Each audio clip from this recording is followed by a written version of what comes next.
반갑습니다. 지금 전쟁의 시대가 돼가지고 오늘도 전쟁 얘기를 좀 해야 되겠는데요. 이란에서 지금 전쟁이 계속 지속되고 있죠. 근데 이 이란 전쟁을 우리가 어떻게 바라봐야 될 것인가 하는 점이 좀 중요한 것 같습니다. 그러니까 언론에서는 미국이 이제 이란 전쟁을 하는데 정당성이 없는 전쟁이라고 이렇게 주장들을 많이 해요. 그러니까 미국이 아무 이유 없이 남의 나라를 막 쳐들어갔다. 그래서 전통적인 미국의 우방인 서유럽의 국가들도 같은 논조로 미국을 이제 비난하고 있는데 사실 그것은 사실이 아닙니다. 대테러 센터장 조 켄트라는 사람이 이런 말을 했죠. 이란은 미국의 즉각 위협이 아니다. 이렇게 주장했다가 결국 사임했죠, 이번에. 그러니까 이런 사람들의 이야기를 자꾸 들먹이면서 봐라.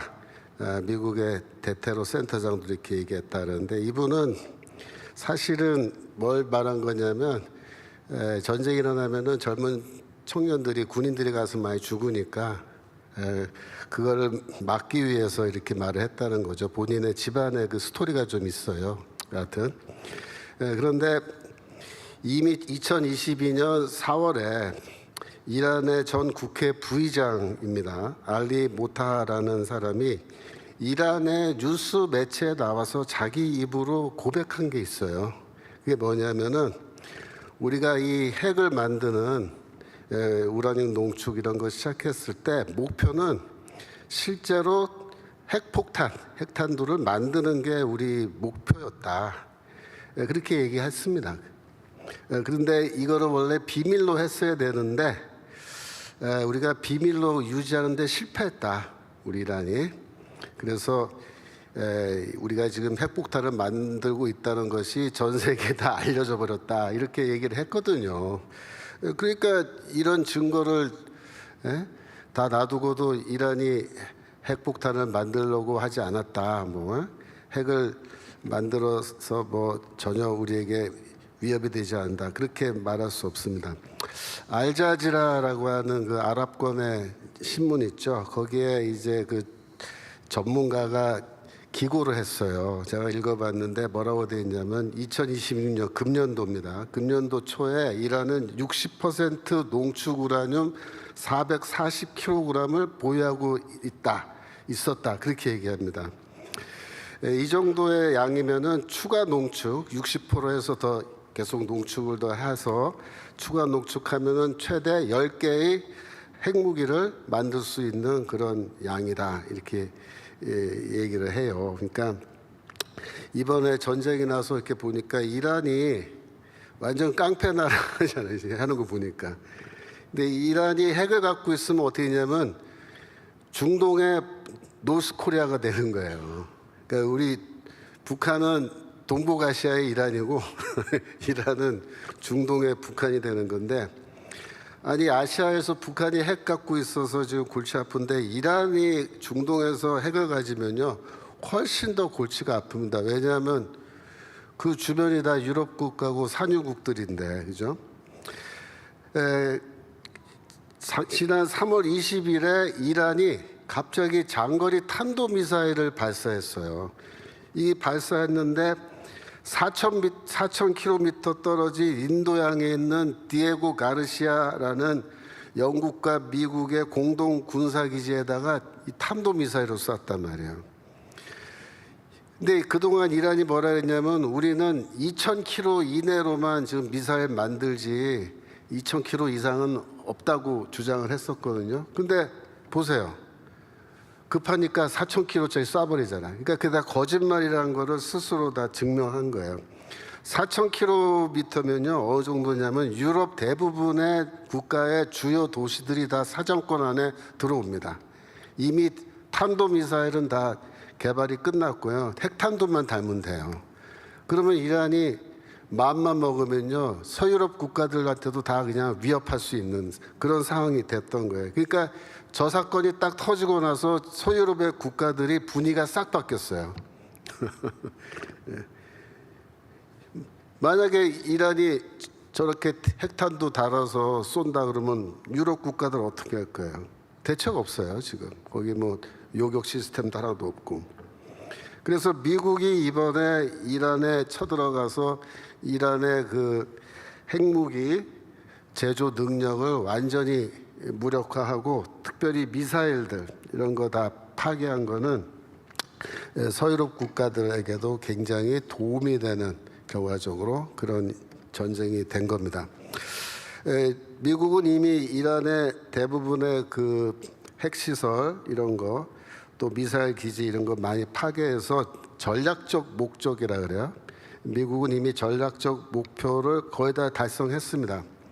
그런데 이란이 지금 어떻게 했냐면은 중동 국가의 다른 나라들 원유 가스 시설을 막 공격한 거예요. 여러분 저 지도 보시면은 물론 이란 쪽에도 그 빨간색 점 찍혀 있는 곳이 이제 공격당한 곳인데 이란이 주변에 있는 뭐 카타르라든가 UAE라든가 사우디아라비아, 쿠웨이트 이런 데 있는 그 기간 시설입니다.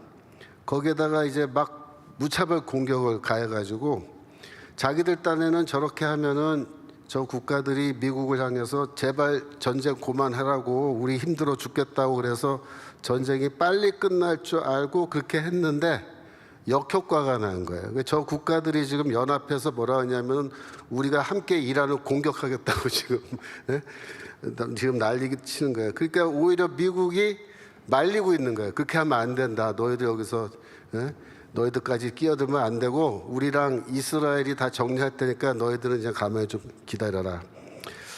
지금 이란이 전 세계를 상대로 전쟁하고 있는데 이란 도와주는 나라 있나요? 중국, 러시아조차도 지금 못 도와줍니다. 아무도 도와주지 않아요.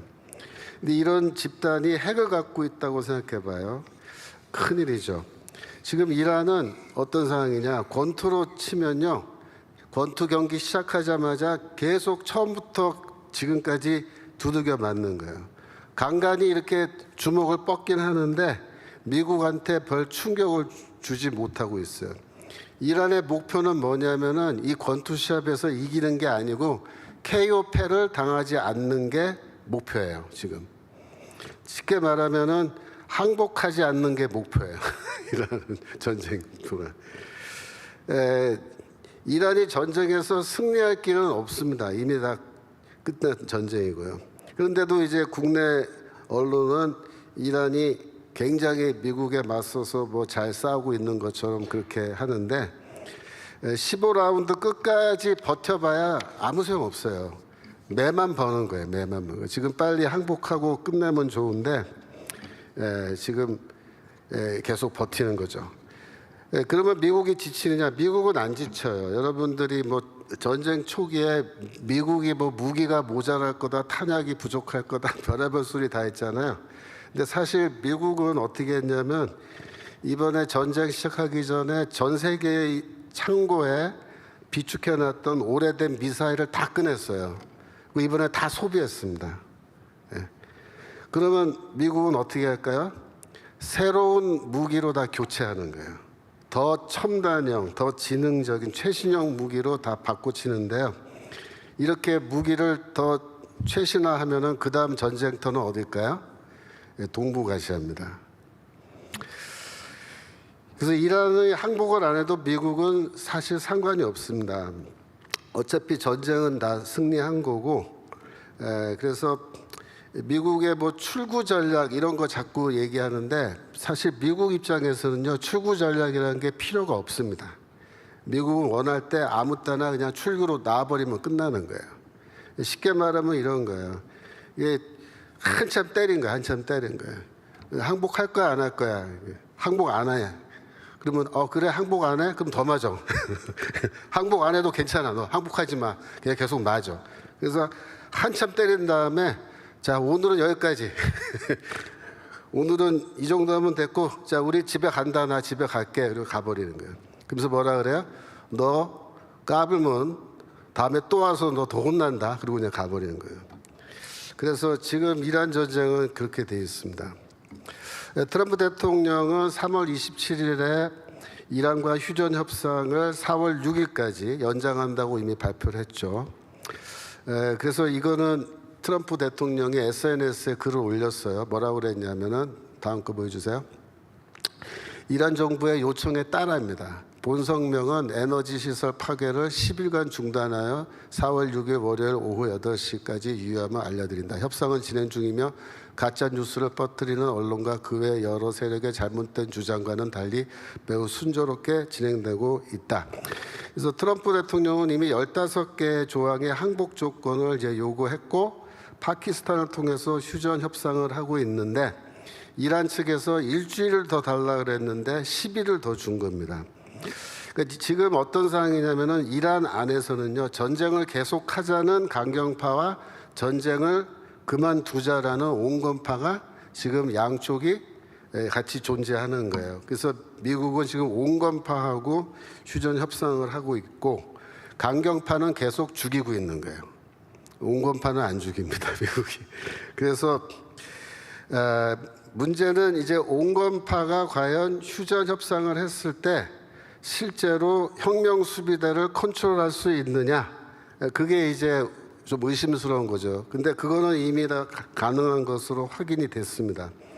그래서 협상 중에 어떻게 했냐면은 이 온건파들이 그러니까 미국 측에서 우리가 너희가 정말로 전쟁을 끝낼 수 있는 휴전할 수 있는 능력이 있는지 우리가 어떻게 아냐 그랬더니 뭐라 그랬냐면은 오늘 호르무즈 해협으로 배가 8척 지나갈 수 있게 해주겠다 그랬어요. 정말 8척이 아무 일 없이 지나갔어요.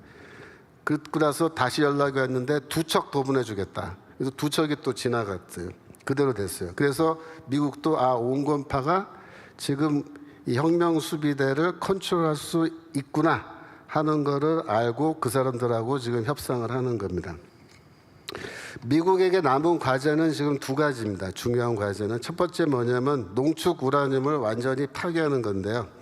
항복하면은 이제 미국에 넘겨주기로 하는 건데 쉽게 끝나죠. 만약에 항복을 안 하면 특수부대를 투입해서 강제로 우라늄을 확보하고 그냥 끝낼 겁니다. 두 번째는 정권 교체인데요. 정권 교체를 하기 위해서 지금 미국은 어떻게 하고 있냐면은 이란은 이 군대 조직이 2개로 이분화되어 있어요. 정규군과 혁명수비대 이렇게 되어 있습니다. 정규군은 50만이고 혁명수비대는 15만 명이에요. 그런데 지금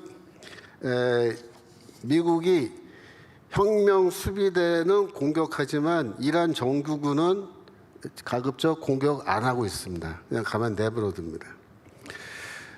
그래서 정규군은 이미 전의를 상실해서 미국과 싸우는 거를 자살 행위로 여기고 이제 잘 안 싸워요. 그래서 미국도 정규군은 공격 안 하고요. 내버려 두고 이제 그 혁명 수비대만 계속 공격하고 그다음에 신정 정치를 주장하는 이런 지도자들을 계속 제거하고 있죠. 그 첫째 날 빠바박 했을 때 벌써 쉽게 말하면 대통령을 포함한 내각 장관들 장차관들 싹 다 죽어버렸죠. 그죠? 그 이후에도 이 신정정치 지도자들의 그 계층으로 치면은 1층, 2층, 3층 있으면 2층까지를 다 제거해버린 거예요. 그러니까 실제적으로 그쪽은 지도자가 부재 상태입니다. 최고 지도자 모스타바는 2월 28일 공습 당시에 죽지 않았는데 부상을 당해서 지금 러시아에서 치료를 받고 있는 그런 상황이에요.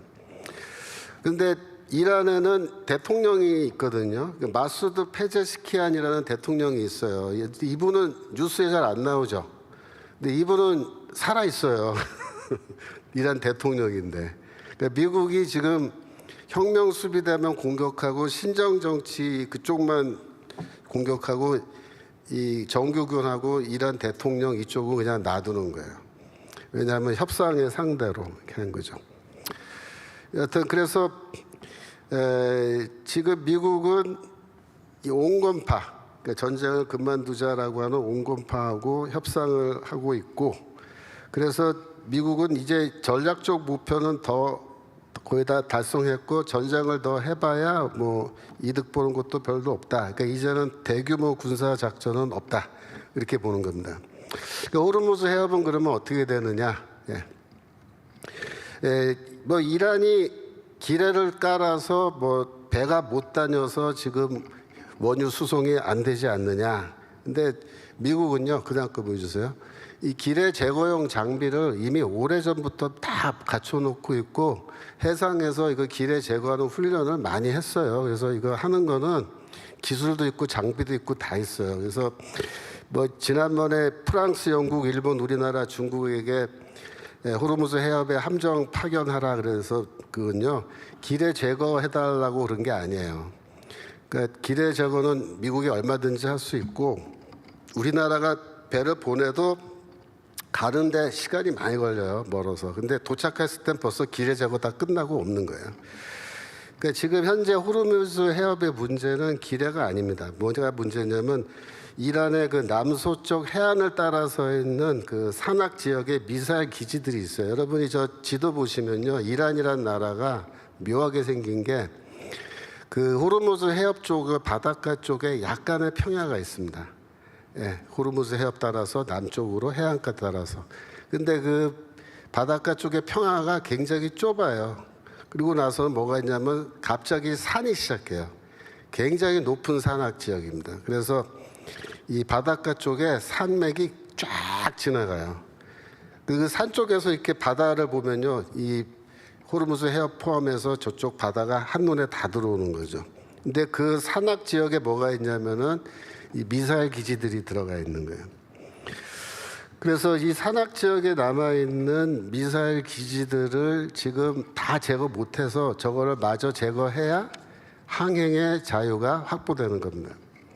그다음 거 넘겨 보시면요, 저거는 이제 이란 내부의 지역에 공격을 받은 도시들을 표시한 건데요.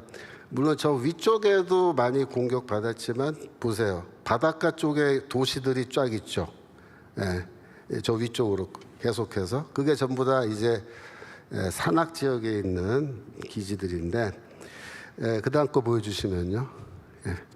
이것도 마찬가지죠. 이 공격당한 지역인데 주로 어디를 많이 공격했어요? 저기 테헤란 위쪽에 수도도 많이 공격했지만 주로 해안가를 따라서 주로 공격을 많이 당했다고요. 왜 그럴까요? 거기 산악 지역인데 거기 군사 기지들이 다 있는 거예요. 그래서 저 지역을 지금 소탕해야 됩니다. 저거를 다 소탕하지 않은 상태에서는 항행의 자유가 보장이 안 되는 거예요. 그래서 지금 트리폴리함이라고 이제 강습 상륙함 이게 오키나와에 있던 건데 미 해병 2,500명 태우고 지금 거의 가까이 도착할 걸로 봐요 이제.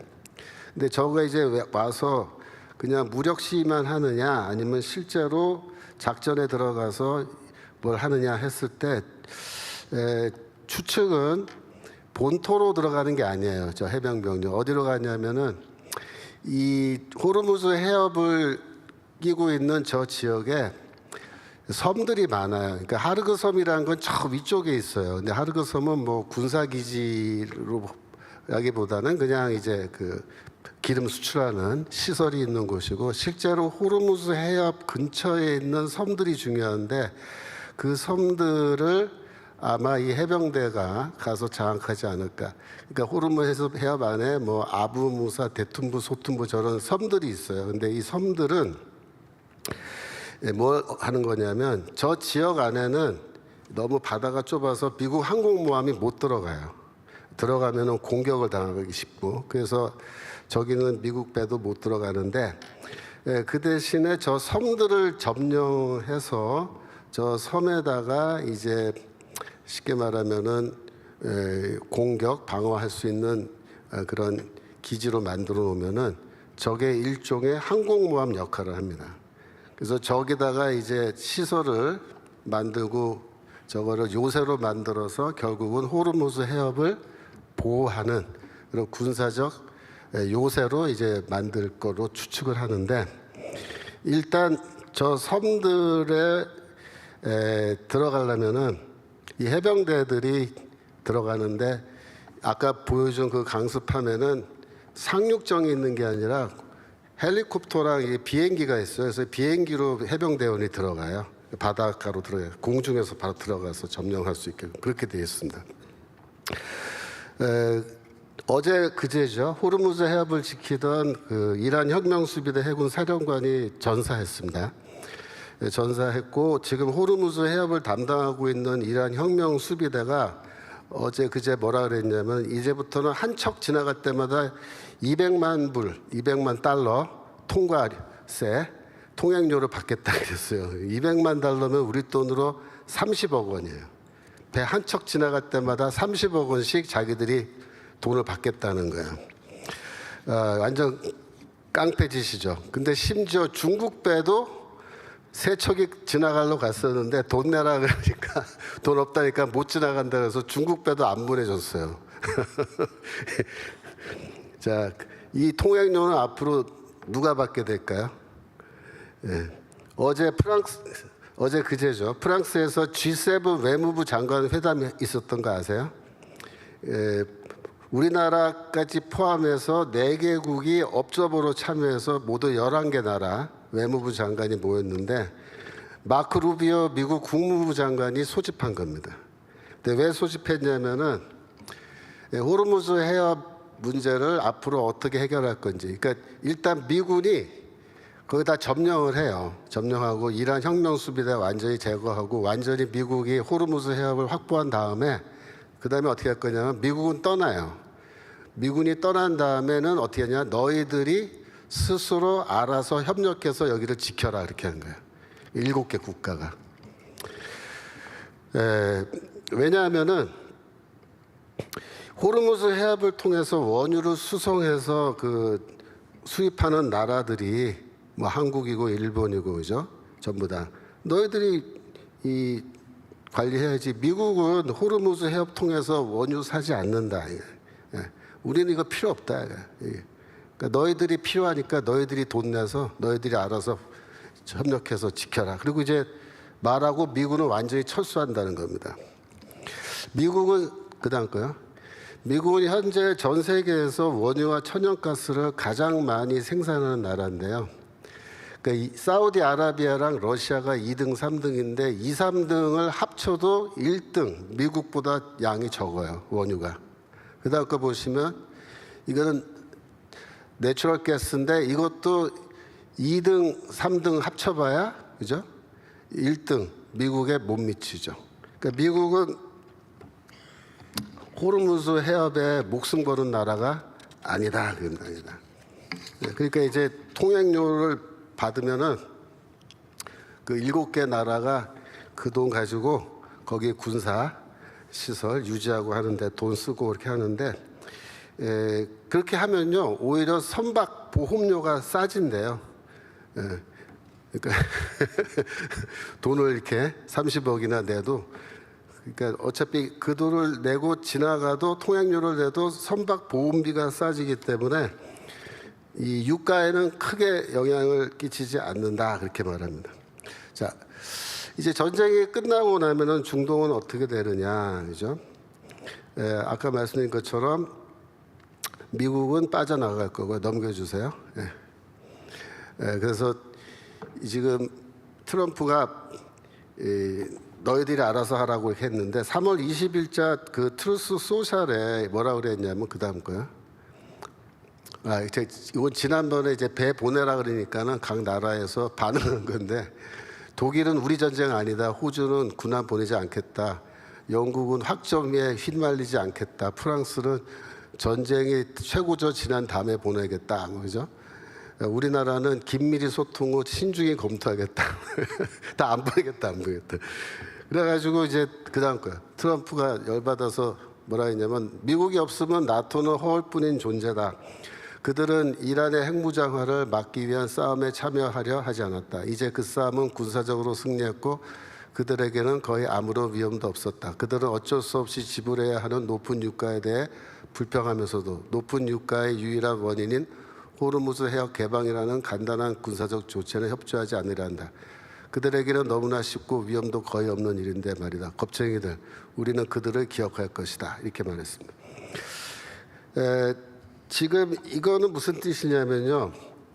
아마도 전쟁이 끝나면 미국은 나토를 탈퇴할 가능성이 큽니다. 그러니까 우리는 더 이상 나토 너희랑 같이 이거 안 하겠다. 너희가 알아서 해라. 이거 나와버리는 거예요. 그러면 유럽 쪽에 배치됐던 그 미국 군대를 다 빼버리는 거예요. 그러면 여러분 생각해 보세요. 만약에 미국이 유럽에 있는 군대와 함대 이런 걸 다 철수하면은 그거를 미국의 본토에 갖다 놓을까요? 아닙니다. 어디다 갖다 놓을 것 같아요? 이 동북아시아에 갖다 놓습니다. 중동 전쟁 끝나면 너희들이 알아서 해. 우리는 집에 갈게. 그러면 다 집에 갈 것 같죠. 결국은 어디로 모일 것 같아요? 아시아 지역으로 모든 미국의 군사력이 이제 집중하게 되는 거예요. 그래서 그 다음 거요. 요거는 몇 지나가고요. 그 다음 거요. 일본은 지금 아까 7개 국가 중에서 일본만 유일하게 미국과 협의를 했어요. 근데 그것도 일찌감치 했습니다. 일본은. 그래서 일본은 트럼프의 골든돔에 참여하기로 이렇게 약속했고요. 그 다음번에 다음 거요. 이건 뭐냐면은 극초음속 미사일 요격 시스템을 공동으로 개발하기로 일본은 미국이랑 이미 합의를 했습니다.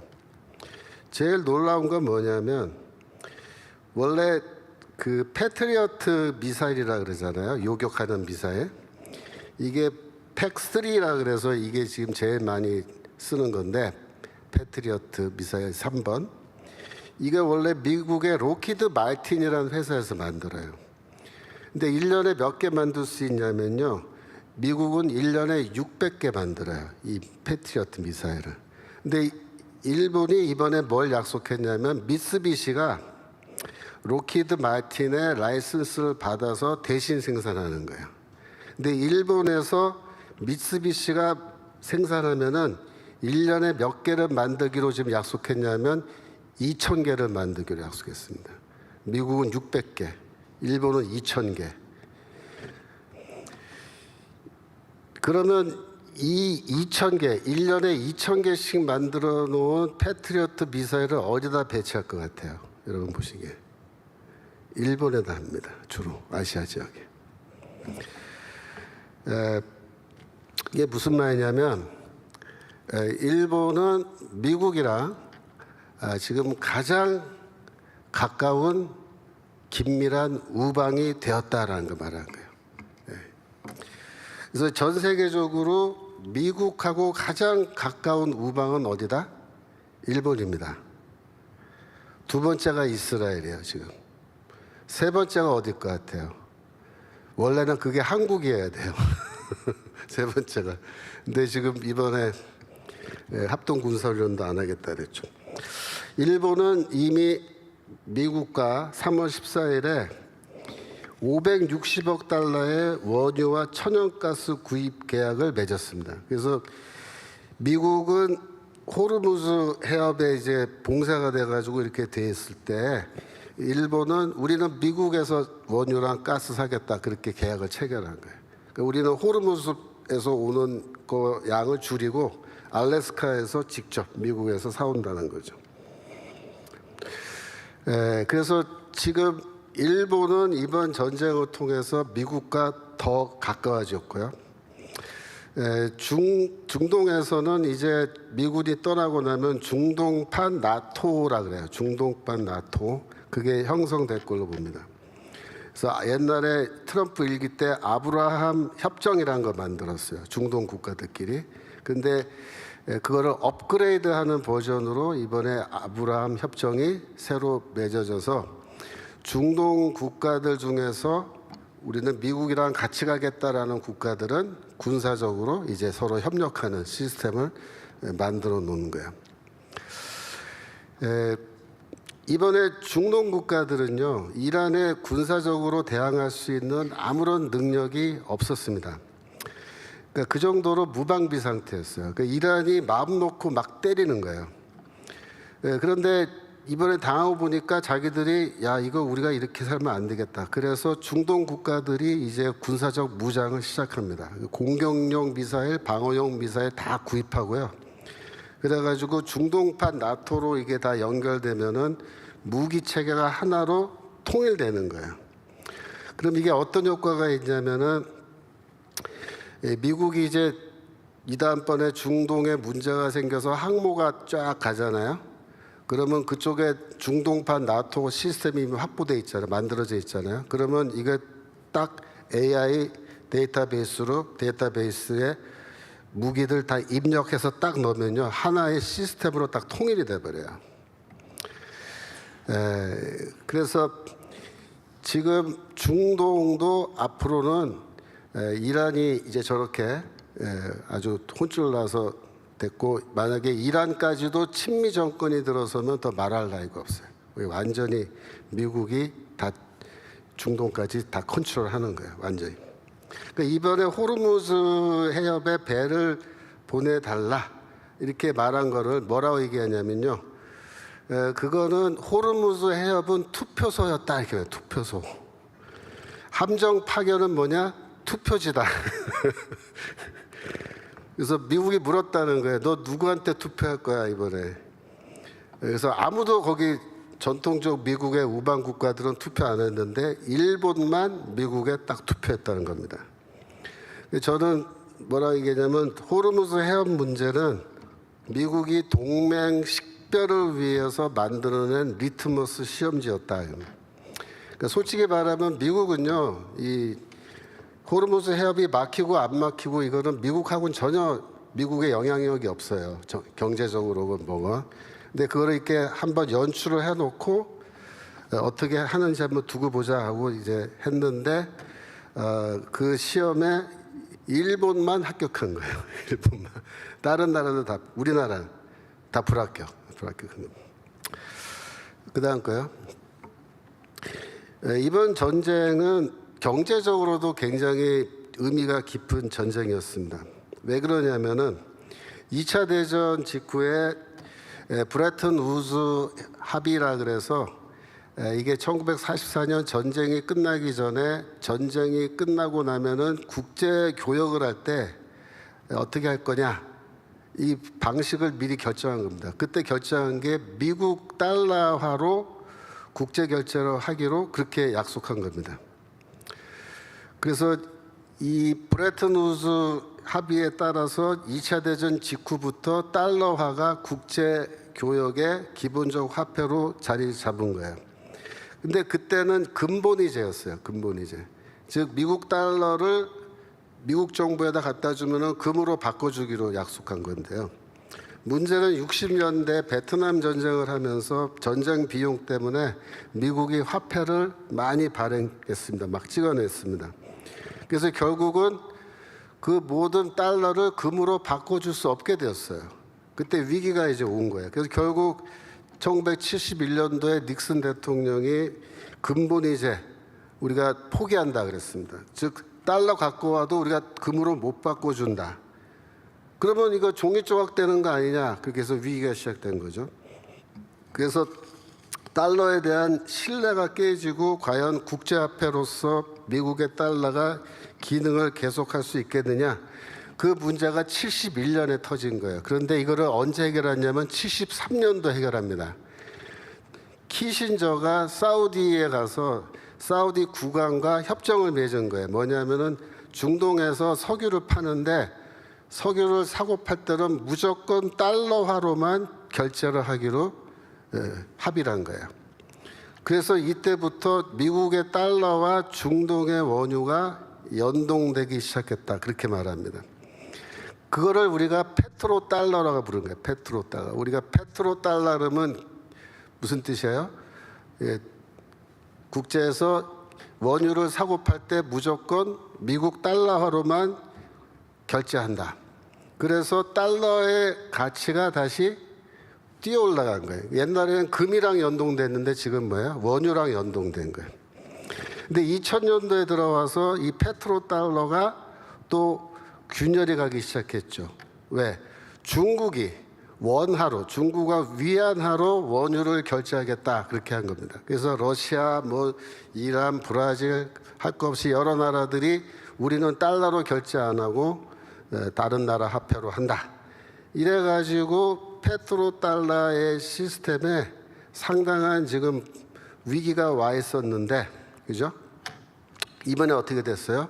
이번에 이란 전쟁하면서 페트로달러가 완전히 확립됐습니다. 다시.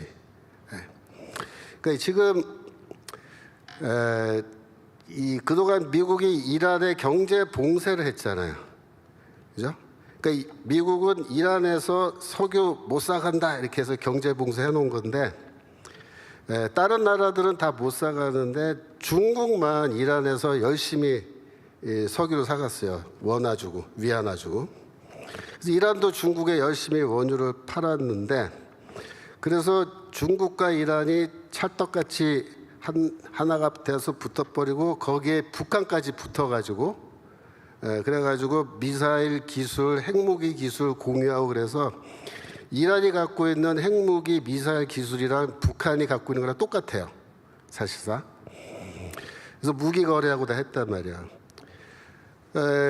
그랬는데 이번에 이란 경제 제재하는 동안에도 이란이 사실 전 세계를 상대로 몰래 원유를 계속 팔았다는 거예요. 여러분들이 그림자 선단이라 그래요. 저기 신문에 나오죠. 그림자 선단이 동남아 우회에서 이란산 원유를 계속 수출하고 있다. 이게 뭐냐면요. 국적 불명의 낡은 유조선들을 다수 소유하고 있는 유령 회사 같은 거를 만들어 가지고 그 회사에서 이란 석유를 이란의 원유를 계속해서 실어다가 암거래 하듯이 파는 거예요. 전 세계에다. 근데 주로 누가 많이 사가냐면 뭐 중국도 사가고 뭐 여러 나라들이 다 사가는 거예요. 근데 미국이 이거를 알고 있었는데 막지 않았다는 거예요. 근데 웃기는 게 뭐냐면 지난번에 호르무즈 해협 막힌다고 했잖아요. 그때도 이 그림자 선단은 계속해서 원유 싣고 왔다 갔다 하는 거예요. 얘네들. 근데 이상하죠? 미국이 그거 다 알고 있으면서도 왜 가만 놔뒀느냐? 그거를 이유가 뭐냐면은 이게 원래 불법 거래거든요. 이란 경제 제재 상황에서. 근데 불법 거래를 하는데 결제 수단으로 뭘 쓰냐면은 미국의 스테이블 코인을 갖고 결제를 하는 거예요. 이 사람들이.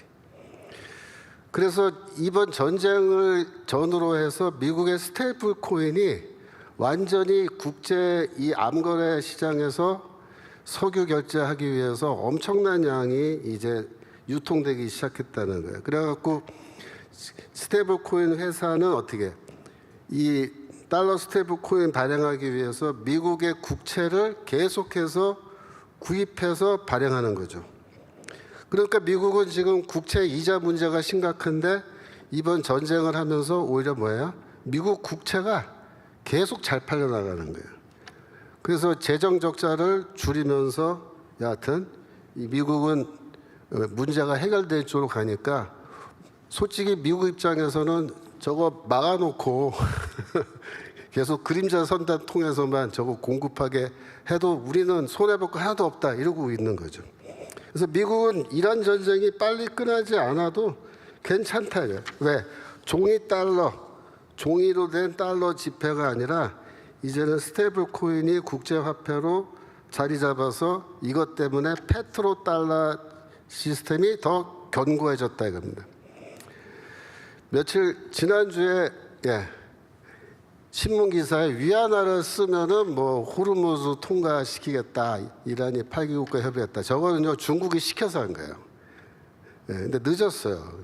이제는 위안화로 더 이상 안 됩니다. 중국 경제도 지금 막 무너져서 위안화보다는 스테이블 코인을 더 선호하는 거죠.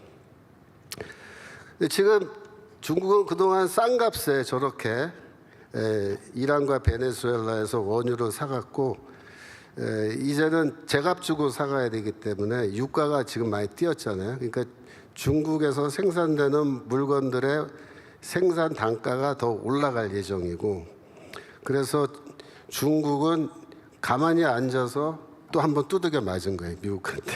저게. 그 다음 거 넘기세요. 이번 이란 전쟁의 실상을 주셨어요. 이제 이게 중요한 건데요.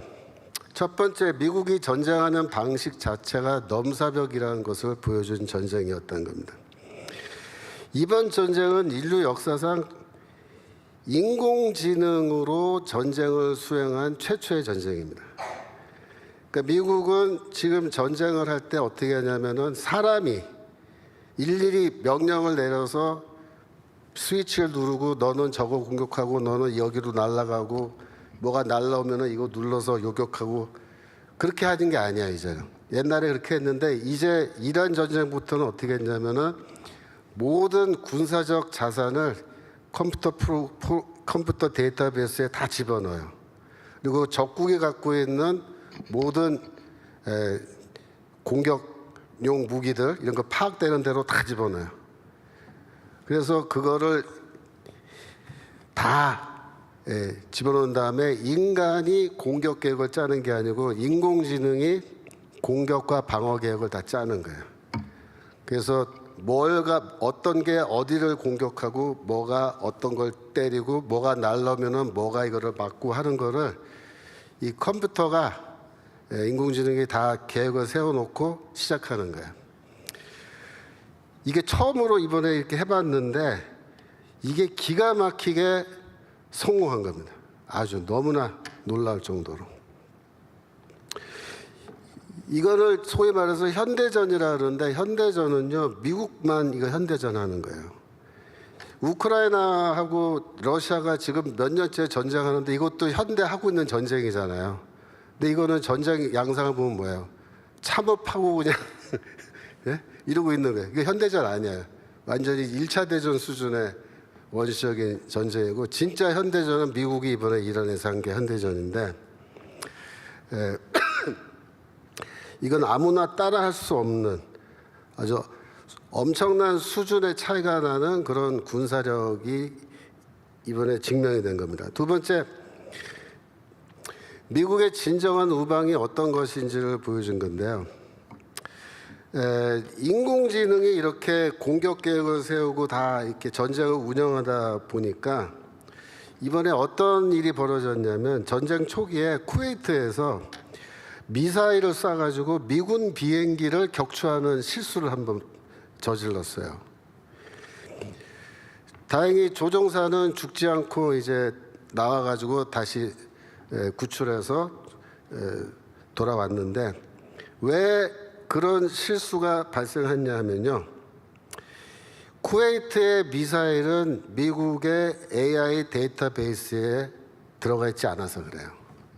그러니까 컴퓨터가 이거를 하면요. 절대로 아군이 아군 거로 쏘거나 그런 일이 발생하지 않습니다. 근데 쿠웨이트는 미국 시스템에 안 들어와 있기 때문에 지네들이 쏴가지고 사고 친 거예요. 그래서 그 일 일어난 다음에 쿠웨이트는 가만히 있어라, 우리가 나와서 할 테니까 이렇게 된 겁니다. 그래서 쿠웨이트가 미국의 우방 국가지만, 자 보세요, 우방이지만 미국의 군사 시스템에 통합이 안 돼 있으면 어떻게 돼요? 이게 우리나라 미국 비행기를 쏴서 격추시키는 거예요. 그러니까 진정한 의미에서 우방이라는 뭐냐면요, 이스라엘 같이 자신들이 갖고 있는 모든 군사적 자산을 미군의 군사적 자산과 합쳐가지고 한 시스템 안에 다 입력해놓고 같이 운영하는 나라가 뭐다? 그게 우방국가예요. 앞으로 그래서 이 우방국가라는 개념이 바뀌는 겁니다. 이번 전쟁을 기준으로 해서. 우방이냐 아니냐. 기준이 뭐예요? 미국의 우방은 뭐다? 말로만 우방이다가 아니고 그들이 갖고 있는 모든 그 군사 시스템 무기 체계가 미국에 갖고 있는 무기 체계와 하나로 딱 연동되게끔 그렇게 딱 짜여져 있는 그런 나라가 진짜 우방이에요. 그래서 이게 그거 두 개를 합치는 작업이 뭐냐면은 그게 군사훈련이에요. 그러니까 미국이 일본이랑 우리나라와 같이 군사훈련을 하잖아요. 그 훈련을 왜 해요? 훈련을 하기 위해서 그걸 다 입력하는 거예요. 그 다음에 가상의 공격 계획을 세우고 해보는 거예요. 그래서 진짜 미사일이 날아가고 비행기가 막 폭격하지는 않지만 가상으로 시나리오를 짜가지고 한번 해보는 거예요. 그렇게 했을 때 아무런 문제가 발생하지 않고 스무스하게 공격이나 방어 시스템이 잘 작동하는지를 확인하는 거거든요. 그래서 그 그게 돼 있으면요, 그게 우방 국가예요.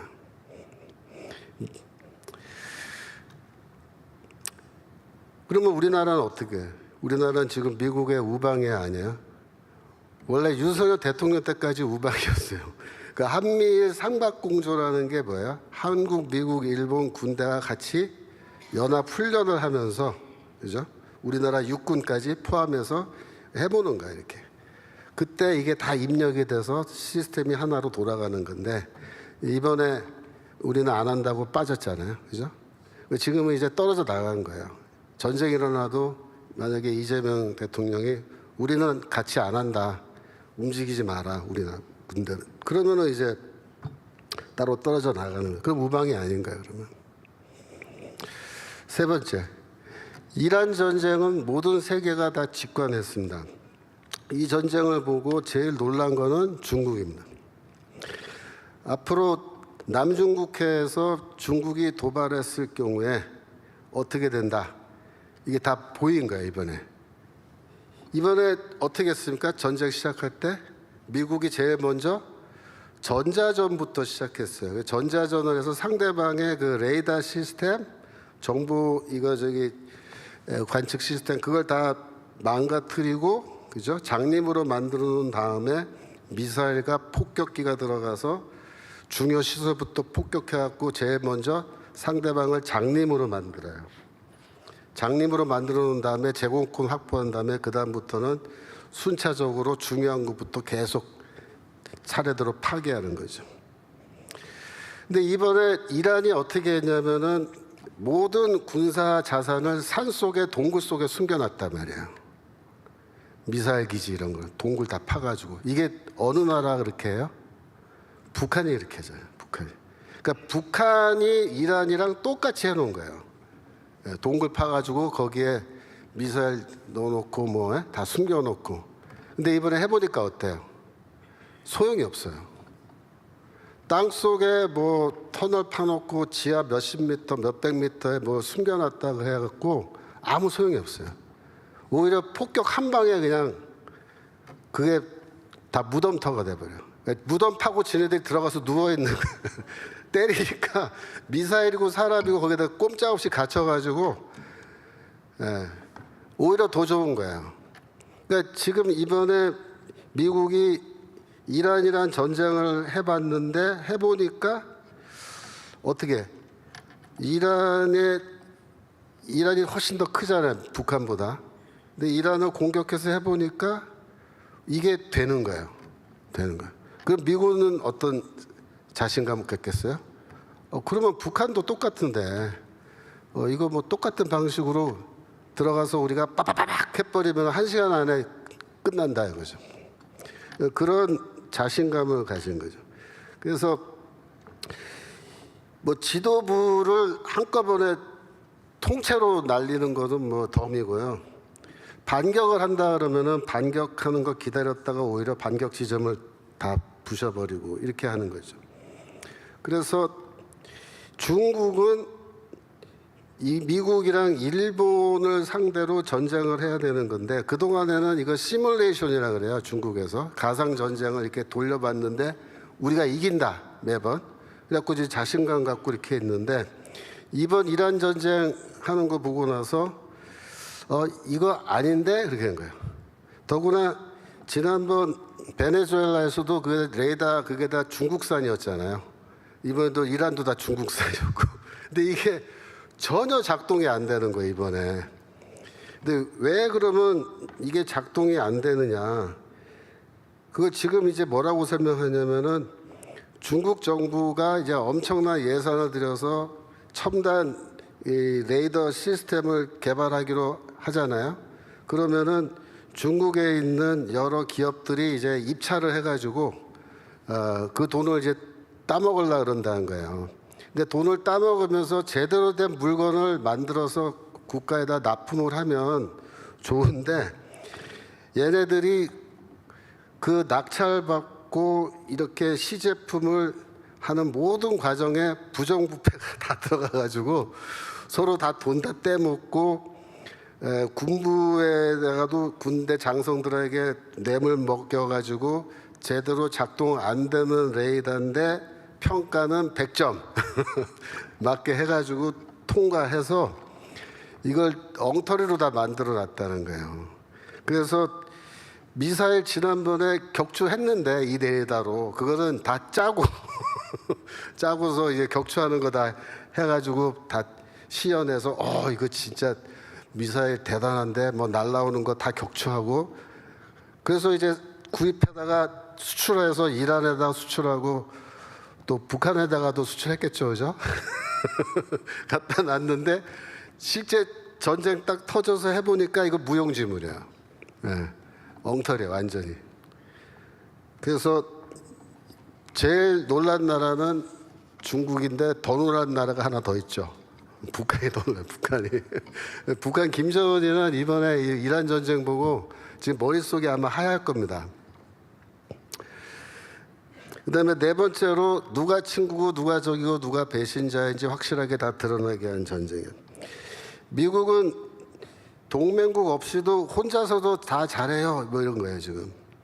근데 유럽은 이번에 완전히 배신 때렸기 때문에 더 이상 유럽을 동맹국으로 보지 않는다. 즉 전통적 서방 국가의 미국 동맹은 영국, 프랑스, 카나다, 호주, 뉴질랜드잖아요. 이거 더 이상 우리 동맹 아니라는 거예요. 노골적으로 그렇게 얘기합니다. 지금 동맹은 일본이 우리 동맹이고 이스라엘이 우리 동맹이라는 건 검증됐다는 거예요. 근데 미국이 원하는 그 다음 동맹은 대한민국이에요. 대한민국은 우리 들어와야 된다. 이렇게 하는데 군사훈련 안 한다고 지금 하는 건 뭐야? 우리 동맹 안 하겠다. 미국 동맹. 지금 완전히 그러고 있는 거죠. 그다음에 이제 쿠바는 이란 전쟁 보고 그냥 항복했어요 이번에. 그러니까 쿠바는 지금 정전 사태가 너무 심각해서 쿠바 시민들이 더 이상 못 참겠다 이래가지고 하는데 어제 그 트럼프 대통령이 뭐라 했냐면 그 다음 거요.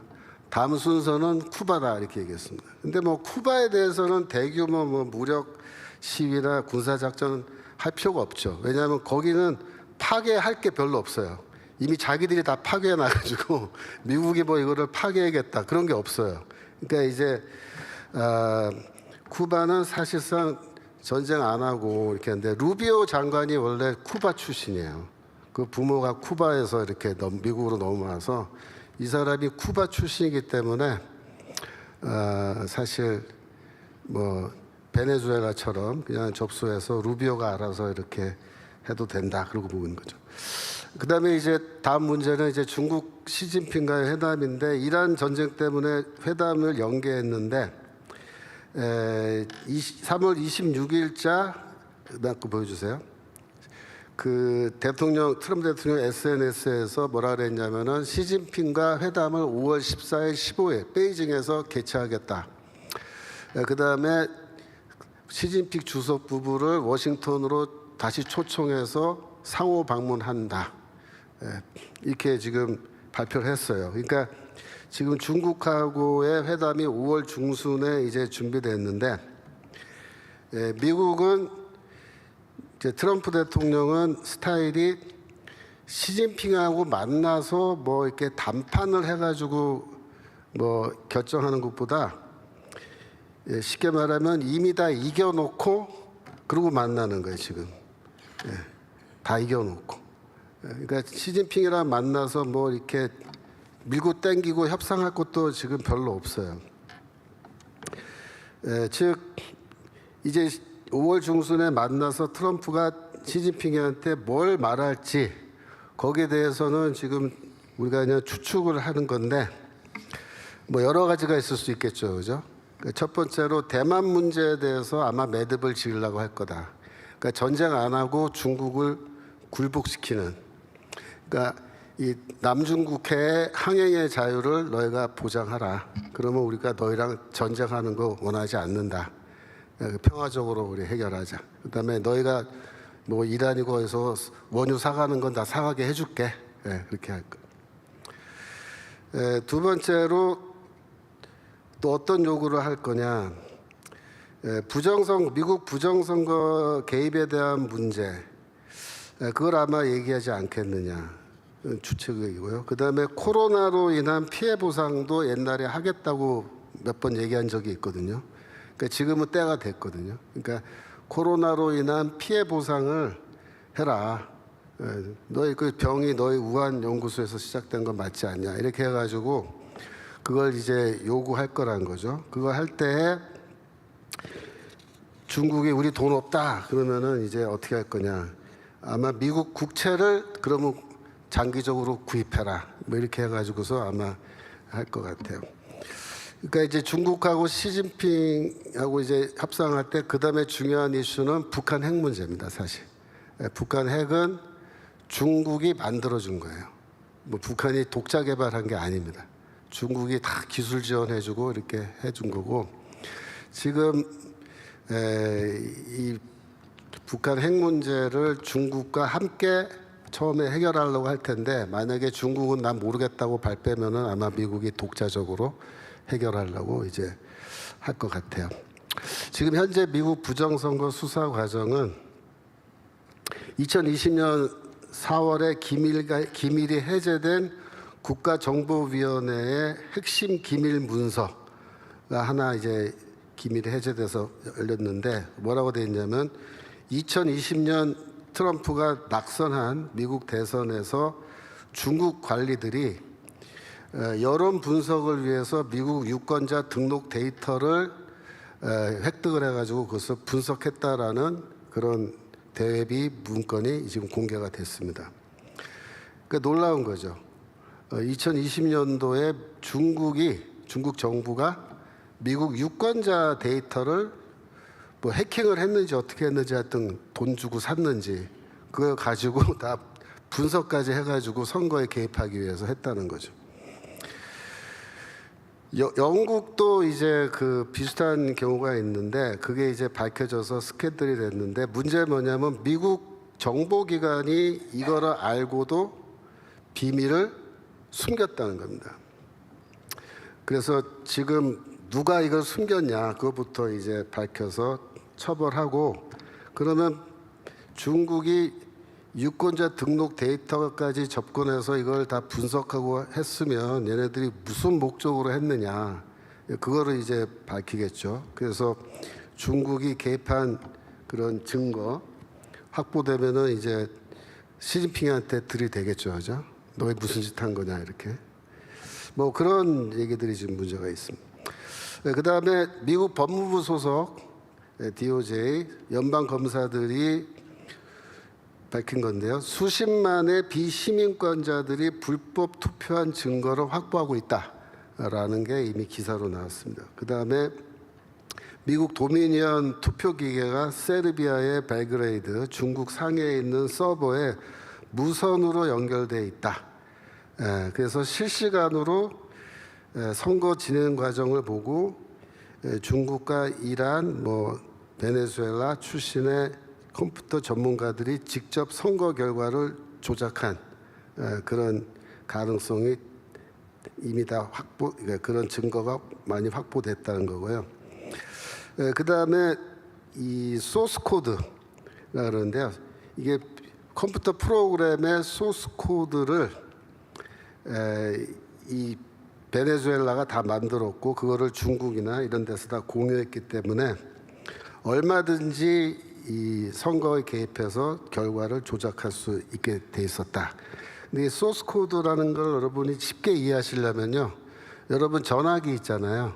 가끔 가다가 이 삼성 전화기에서 업데이트 한다고 그죠? 버튼 누르면은 프로그램 새로 쫙 깔리고 이거 바뀌잖아요. 그게 왜 가능하냐면 소스 코드를 삼성 본사에서 갖고 있기 때문에 여러분의 이 핸드폰 프로그램을 원격으로 다 조정해 주는 거예요. 무슨 말인지 이해되시죠? 그러니까 소스 코드 여러분이 이거 전화기 사도 소스 코드는 우리가 갖고 있는 게 아니고 누가 갖고 있어요? 삼성 본사에서 갖고 있는 거예요. 그걸 갖고 있는 사람은 원하는 대로 우리 이 전화기의 프로그램을 원격으로 다 조정할 수 있어요. 똑같은 거예요. 선거 기계도.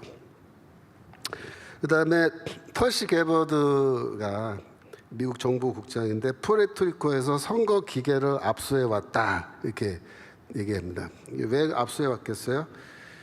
이게 같은 프로그램을 돌리는 기계인데 해킹 증거로 갖고 온 거죠. 그다음에 마이크 플린 장군이라는 사람이 뭐라 했냐면 마두로가 지금 다 털어놓고 있는데 뭐라고 얘기했냐면은 He's singing like a bird 그랬어요. 마치 새가 노래하듯이 지금 다 협조해서 이런 부정선거와 관련된 증거들을 다 실토하고 있다 그 얘기죠. 그래서 지금 뭐 어마어마한 얘기들이 나와요. 그러니까 지금 현재 뭐 제일 심각한 거는 미국 상원의원의 60명의 상원의원들이 베네수엘라로부터 돈을 받았다라고 증언이 나왔어요. 증언이. 그것도 베네수엘라 그 높은 고위 관료 이 사람이 지금 미국에 잡혀서 지금 재판받고 있는데 그 사람이 얘기한 걸로 지금 말이가 흘러나요. 그러니까 그 정도의 폭발력이 있는 내용들이 지금 나오기 때문에 앞으로 미국 내부적으로도 미국이 이제 이란 전쟁 끝나고 나면 트럼프 대통령이 아마도 미국 국내 문제, 특히 부정선거 문제 이거를 다루지 않을까 이렇게 예상을 합니다.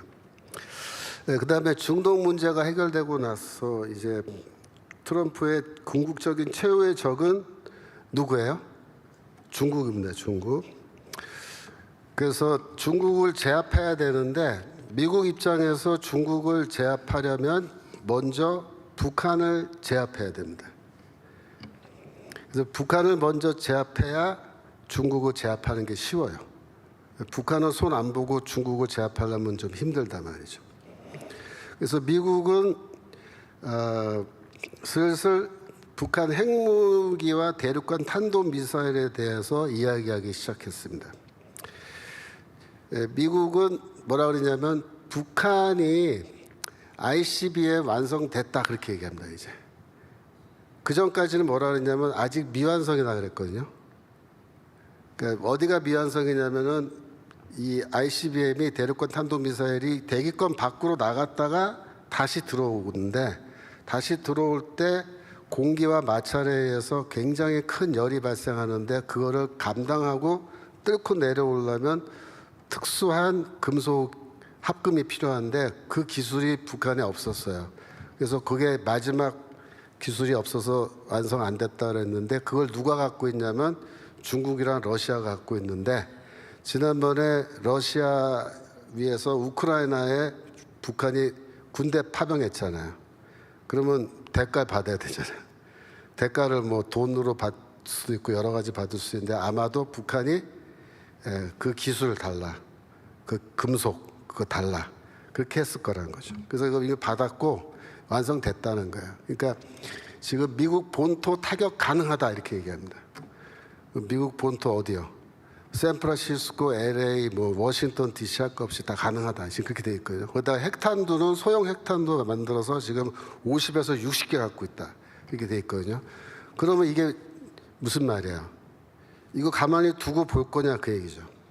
그러니까 이란이 핵무기 갖는 거, 장거리 미사일 갖는 거 절대로 허락 못 한다. 그래서 이번에 전쟁한 거잖아요. 그러면 북한은 어떻게 할 거냐? 이게 이제 문제가 터진 겁니다. 터질 겁니다. 그래서 미국이 북한 핵 문제를 이제 다룰 건데 평화적인 방법으로 핵을 포기하게끔 유도하겠죠. 근데 김정은이 순순히 핵을 포기하면은 제일 좋아요. 그러니까 넌 살려줄 테니까 핵 포기하고 망명 가라. 너 평생 먹고 살 수 있는 거 다 우리가 돈 갖고 갈 수 있게 해줄게. 뭐 기쁨 줘도 다 데려가도 좋아. 그래서 가. 이렇게 해서 그냥 하면 제일 좋죠. 평화죠. 근데 김정은이가 그렇게 할까요? 김정은이가 핵을 순순히 포기할 거냐? 아마도 안 할 겁니다. 절대로. 그러면 미국은 그래 너 그 핵무기 갖고 잘 살아. 계속 만드는데 계속 잘 만들어. 이렇게 할까요? 이란의 경우를 보면은 미국은 허용 안 한답니다. 지금 트럼프 행정부는 허용 안 한다로 갈 가능성이 커요. 그러면 강제로 북한의 핵무장을 해제해야 되는데 그렇게 하려면 군사력을 동원하지 않고는 안 되죠. 그러니까 지금 현재 일본, 한국, 미국이 하나의 시스템으로 딱 묶어가지고 이제 연합훈련 몇 번 하고 그렇게 해서 치면은 할 수 있다. 이번에 확신을 얻은 거예요. 뭐 동굴이고 뭐고 다 때리면은 우리가 한꺼번에 좌표 한 수백 개 잡아놓고도 한꺼번에 때리면 다 때린다는 거예요. AI가 작전 세우면 다 한다 이거죠. 그래서 지금 문제는 뭐냐면 미국이 협상을 하고 이렇게 하다가 안 될 경우에 내년도 27년도로 갔을 때는 그러면은 결국은 군사적 옵션밖에 남지 않았다고 이제 판단되면은 미국이 실행할 거라고 추측을 하는 겁니다. 지금 분위기는 그래요. 트럼프 행정부는 한다면 한다. 말대로 한다. 그러면 이제 북한 군사적으로 공격하는 상황이 오는데 그러면 미국 입장에서는 뭐가 중요하냐면은 대한민국도 여기 함께 들어가야 되는 거예요. 그래서 한미일 삼각공조가 중요한데 왜 중요하냐면은 대한민국에는 뭐가 있냐면 육군이 있어요. 육군. 미국은 물론 뭐 미 해병대도 있고 있지만 해군이랑 공군 이번에도 이란 전쟁에서 주로 그렇게 전쟁하잖아요. 육군 투입 안 하고. 근데 북한이라는 나라는 이란보다 작단 말이에요. 그리고 이거는 타겟을 정해서 따다다닥 하면은 이제 마찬가지로 일단 초기 제압은 되는데 그 다음에 장기적으로 어떻게 육군이 밀고 올라가서 이거 해결해 버려야 완전히 해결되잖아요, 그죠? 그러니까 대한민국의 육군이 같이 들어가서 합동 작전을 해야 되니까 그러면 한국을 빼고서 미국하고 일본만 작전한다? 제가 보기엔 그거는 쉽지는 않아요. 그러면 미국 입장에서는 어떻게 하면 좋겠습니까? 지금 이재명 정부는 안 한다는 거예요. 이렇게 할 때 끝까지 안 한다고 버팅기고 우리는 빠지고 우리는 중립국으로 빠지고 있겠다 뭐 이렇게 할 경우에 그리고 미국 입장에서는 그렇게는 안 된다. 그러면 중국을 손보려면은 북한 먼저 손봐야 되고 북한 손보려면은 대한민국을 먼저 손을 봐야 되는 거예요. 근데 대한민국은 미국의 우방국이기 때문에 베네수엘라에서 마두로 잡아가듯이 그렇게 못해요. 또 하메네이 뭐 참수작전 하듯이 그렇게도 못하는 거예요. 그러니까 한국은 다른 방식으로 미국이 접근해야 되는 겁니다. 그게 어떤 방법이 될지는 저도 잘 모르겠어요. 그때 가봐야 알겠지만 미국이 이제 연구를 하겠죠, 그죠? 미국 입장에서도 어떻게 해야 한국이 한미일 삼각공조로 돌아올까? 예. 근데 이재명이가 걸림돌이 되면은 미국 입장에서는 저거 제거해야 된다 그렇게 판단할 거란 말이죠. 그러면 뭐 관세를 세게 때릴 건지 환율 조작국으로 해서 뭐 경제를 어렵게 만들 건지 아니면은 대북 송금 사건을 문제 삼을 건지 부정선거를 문제 삼아서 뭐 어떻게 해볼 건지 그건 이제 미국이 연구를 할 거예요. 근데 우리는 이제 기다려야 돼요. 왜냐하면 미국이 지금 저쪽 신경 쓰느라고 대한민국에 신경 쓸 여가가 없어요. 그러니까 미국은 일단 이게 다 끝나고 나야 동북아시아로 이제 관심을 갖고 여기 들여다보기 시작할 텐데 여하튼 우리는 기다려야 되고 미국 측에서 어떻게 할 건지를 정확하게 빨리 메시지를 파악하고 우리와도 거기에 맞춰서 협력을 해야 되는 게 왜 중요하냐면 여러분 전쟁이 나면요 북한은 이게 보통 나라가 아니고 핵무기를 갖고 있잖아요, 그죠? 핵탄두가 지금 60개 이상 갖고 있을 건데 이게 건전지 끼우는 거랑 똑같아 가지고 미사일에도 끼워도 되고요. 그다음에 포 때릴 때 포 위에다가 끼워 넣어도 돼요. 무슨 말인지 아시겠어요? 그러니까 비행기에서 떨어뜨리는 거에다가 끼워 넣어도 되고 그러니까 여러 가지 방식으로 이 핵탄두가 조립이 가능하기 때문에 어떤 방식으로 날아올지 우리가 알 수가 없는데 이런 나라를 상대로 만약에 미국이 군사적인 방식으로 핵 문제를 해결하겠다고 했을 때 이 남한에도 상당한 데미지가 올 수 있어요. 그걸 이제 각오하고 이제 서로 하는 건데, 제일 좋은 거는 뭐냐면은 한미일 연합군이 돼서 한 팀이 돼서 했을 때 데미지가 제일 적어요. 한국은 우리는 안 한다 빠져나가고 미국, 일본만 해서 했을 때는 우리가 데미지가 더 커요. 전쟁했을 때.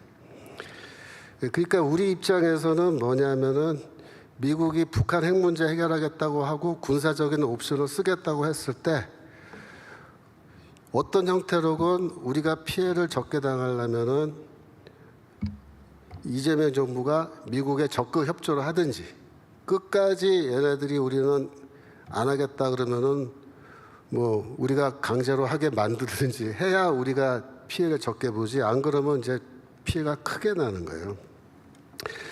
그래서 지금 이제 27년도인데 초반인데 앞으로 이제 중국하고 회담 끝나고 가을 지나고 겨울 지나고 해 바뀌면서 북한 핵 문제가 수면 위로 크게 떠오르고 이렇게 되는데, 사실은 그게 뭐냐면요, 그게 통일이에요, 여러분. 미국이 북한 저 핵 문제 군사력으로 해결하겠다고 결심하고 들어가잖아요. 그럼 그게 통일입니다. 그게 통일이에요. 그러니까 우리 대한민국의 교회가 북한 통일과 또 복음 통일 이걸 위해서 그동안 기도하고 많이 애썼잖아요. 근데 그동안에는 뭐 정말 통일될까? 안 될 것 같은데? 그러면서 그냥 기도는 해야지. 그리고 이제 기도했잖아요. 근데 이제는 그런 시기가 아니에요. 이제는 어쩌면 통일이 지금 저기 문 앞까지 와 있는 그런 시점에 우리가 온 거예요. 근데 이게 정말로 통일이 되려면 이게 군사력으로만 해갖고 되는 게 아니에요. 진짜 이게 복음 통일이 되고 제대로 된 자유 통일이 되려면 제일 중요한 건 뭐냐면 북한 주민 해방과 북한 재건이지만 북한을 재건할 때 정신적 재건을 하는 게 제일 중요해요. 정신적 재건. 그래서 이 주체 사상에 찌들어 있는 북한 주민들을 어떠한 방식으로 어떻게 해서 이 정말 자유 세계의 당당한 세계 시민으로 변신시킬 것이냐 하는 이 과제가 제일 중요한 과제예요. 근데 이거를 누가 하겠냐는 거예요. 이재명 정부가요? 윤석열 정부가요? 앞으로 세워질 대한민국의 정부가 할 것 같아요? 못합니다. 안 해요. 못해요. 그래서 결국 이걸 누가 해야 되냐면 교회가 해야 돼요. 우리나라는.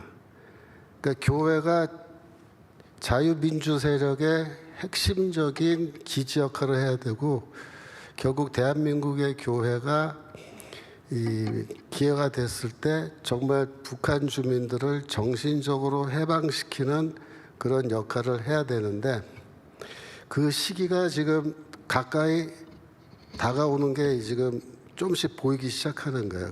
그런데 대한민국의 교회가요, 지금 어느 쪽에 갔냐면 다 저쪽 편에 가서 붙어 있어요. 이게 문제인 거예요. 그래서 하나님이 원하시는 통일, 대한민국 자유통일, 복음통일이 되려면 하나님 입장에서도 이거 이러면 안 되는데 이렇게 생각하신 것 같아요. 그래서 하나님이 원하신 건 뭐냐면 이런 모든 일이 발생하기 전에 빨리 대한민국의 교회가 분별력을 갖고 깨어나고, 그래서 이 시대가 어떻게 지금 돌아가는지를 분별하고 다가오는 통일을 준비하는 그런 단계로 빨리 돌아가야 돼요. 근데 정말 될까요? 그래서 하나님께서 지금 뭐랄까 특별한 하나님의 그 섭리 가운데서 하나님께서도 일을 하시는 것 같아요. 전 요즘에 그런 생각을 많이 해요. 하나님이 이제 일을 하기 시작하신 것 같다. 여러 곳에서 들려오는 얘기를 들어보면. 지금은 우리가 그동안 많이 수세에 몰려 있었지만 인내심을 갖고 우리가 기다리고 또 내부적으로 단결해야 돼요. 단결해. 지금 우리 내부적으로 단결하지 않고 지금 서로 이렇게 뭐 비난하고 치고받고 싸우고 뭐 이게요 다 사탄의 꽤 잘못 넘어가는 거예요. 지금은 그럴 시기가 아니에요. 지금은 뭐냐면은 이렇게 생각하시면 돼요. 이 이재명 정부, 민주당 정부에 반대하는 모든 세력이 다 규합하고 하나가 돼야 돼요. 지금은 다른 거 없어요. 반 이재명 연대 이겁니다. 옛날에 좌파했던 사람도 여기 들어오고 싶으면 다 들어와라 그래야 돼요. 예. 뭐 무신론자도 들어오고 타종교인도 들어오고 무당도 들어와도 된다 그래야 돼요. 무당. 예. 이단이고 뭐고 다 필요 없어요. 지금은 이재명에 반대하면요 다 환영하고 지금 같이 싸워야 되는 시기입니다. 누구는 되고 누구면 안 된다 그런 거 없어요. 지금은 이제 우리 기독교 세력이 중심이 되지만 기독교 세력이 중심이 된다 그래서 기독교인들만 모이면 된다 그거 아니에요. 아니에요. 예, 지금은 그런 거 아니에요. 그래서 지금 교회는 이런 시대적 그 사명이 있고 시대적인 지금 징조가 벌써 뭐예요? 아 이제 때가 되었구나. 때가 되었구나. 이제 드디어 지금은 우리가 이 대한민국이 앞으로 하나님의 섭리 가운데에서 과연 하나님의 원하시는 방향으로 나갈 수 있겠느냐, 그죠? 하나님이 대한민국을 향해서 원하시는 뜻이 있단 말이에요. 세계 선교를 위한 이 정말 하나님의 백성의 그 선교하는 국가가 되길 원하시는데 그 부르심에 교회가 먼저 응답을 해야 된다 그럽니다. 오늘 시편 146편에 보시면 하나님은 6절에 겸손한 자들을 붙드시고 그래서 우리는 하나님 앞에 겸손한 자들이 돼야 돼요. 겸손한 자가 뭐냐면은 하나님의 11절에 하나님의 인자하심을 바라는 자들이에요. 예. 그리고 하나님을 두려워하는 자들입니다. 하나님을 경외하는 것은 하나님을 두려워하는 거예요. 근데 우리가 다른 거를 이렇게 생각하시면 안 돼요. 예. 우리는 정말 하나님의 은혜와 인자하심을 구하고 하나님을 두려워하는 마음 가지고 하나님 앞에 무릎 꿇고 우리가 하나님이 뭘 원하십니까? 말씀하옵소서 우리가 뜻대로 하겠습니다라고 겸손하게 무릎 꿇는 사람들을 하나님이 지금 찾고 계시고 여기에 대항해서 하나님의 뜻에 대항해서 그걸 막고자 하는 모든 악한 자들은 다 어떻게 된다? 6절 땅에 엎드러진다. 땅에 엎드러진다. 근데 여기에서 우리가 조심해야 될 거는 10절입니다. 10절. 말이 힘이 세다 하여 하나님은 기뻐하지 않으시고 사람의 다리가 억세다 하여 기뻐하지 아니하신다. 그래서 우리가 갖고 있는 능력을 의지하지 말아라. 사실 또 우리가 갖고 있는 능력도 별로 없어요. 그거라도 좀 있으면 위로가 되는데 사실 없잖아요. 그러니까 우리는 다리에 힘도 없고 말도 없어요. 말은 무슨 말이 있어? 우리 당나귀도 없는데. 그래서 이건 뭐냐면 우리가 무력하다 그래서 교만하지 말라. 낙심하지 말라는 거예요. 또 우리가 뭐 좀 갖고 있다고 그 뻐기지 말라. 하나님은 그 둘 다 기뻐하지 않으신다는 거예요. 하나님이 마음만 먹으시면 어떤 것도 다 가능하시고 우리 북한 문제 이것도 하나님께서 어떤 선한 길로 우리 대한민국을 인도해 주실지 지금 몰라요. 그래서 우리가 지금은 바싹 긴장하고 하나님께 더 귀를 기울이고 우리가 믿음 가운데 나가야 될 줄로 믿습니다. 제가 기도하고 마치겠습니다. 하나님 아버지, 이 세상의 이 상황은 정말 앞으로 어떤 일이 우리에게 닥칠지 우리가 예상할 수 없는 그런 시대가 되었습니다. 제가 원하는 것은 평화스럽게 우리가 가족들과 함께 행복한 삶을 나날이 유지하는 것이지만 지금 동북아시아의 상황은 전쟁의 소용돌이가 이제 밀려오는 그런 상황을 우리가 바라보고 있습니다. 어떠한 일이 벌어지건 간에 저희는 이 모든 일을 통과한 후에는 하나님의 선하시고 아름다운 뜻이 대한민국에 이루어질 줄로 믿습니다. 저희를 향하신 하나님의 뜻이 무엇인지를 저희가 기도하는 가운데 깨닫게 하시고 그 뜻 가운데에서 하나님의 뜻을 이루어드리기 위하여 주와 함께 일하는 자들이 되기 원하오니 주여 인도하여 주옵소서. 잠들어 있는 대한민국 교회가 깨어나게 하시고 하나님께서 뜻하시는 북한 선교, 자유통일과 복음 통일의 이 사역이 정말로 현실이 되어 저희가 주께 열매를 바칠 수 있는 날이 저희 살아있는 생에 오기를 간절히 소원합니다. 주여 도와주시옵소서.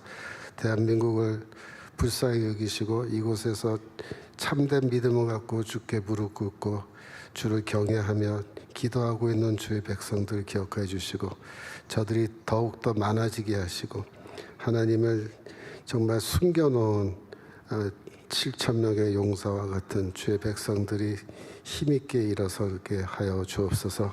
감사드리며 예수 그리스도 이름으로 기도합나이다. 아멘.